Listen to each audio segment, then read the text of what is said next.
সব দোষ হুজুরের। হুজুর তার নিজের বউ নিয়ে হেঁটে যাচ্ছে, কয় দেখছো নি কত বড় বেয়াদ্দব হুজুর, মাইয়া লইয়া হাইটা যায়। হুজুরের জামা যদি একটু বড় হয়, কয় হুজুররাই কাপড়ের দাম বাড়াইছে। ছোট হইলে কয় টেডি হুজুর, পেট বড় হইলে কয় পরের বাড়ি খাইতে খাইতে পেটটারে জাহান্নামের তাগারি বানাইছে। চিকন চাকন শুকনা হইলে কয় মাদ্রাসায় পড়ে লাভ কি, এরা তো খাইতেও পারে না। দাওয়াত খাইতে যাইয়া একটু বেশি খাইলে কয় হুজুররা পরের খাওয়ান পাইলে এইরকম একটু বেশিই খায়। কম খাইলে কয় হুজুর আজকে আর কয় জায়গা দাওয়াত আছে। হুজুর একটু দামি পোশাক পরলে কয় অহংকারী, কম দামি পোশাক পরলে কয় ফকিন্নি। হুজুর একটু ইংরেজি বললে কয় ভাব মারায়, আর ইংরেজি না বললে কয় খ্যাত। অনেকে আবার কয় এই দেশটারে হুজুররাই শেষ করছে। অমুসলমান, কুত্তা মরে, ছাগল মরে, বিড়াল মরে, জানাজা হয় না।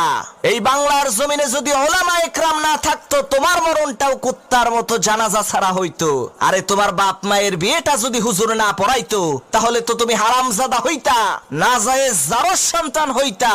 তোমারে তো সহি ভাবে পয়দা করার ক্ষেত্রে হুজুরের অবদান আছে। তাহলে হুজুর পাইলেই এত গুতাও কে? হুজুর পাইলেই এত বাস দাও কে?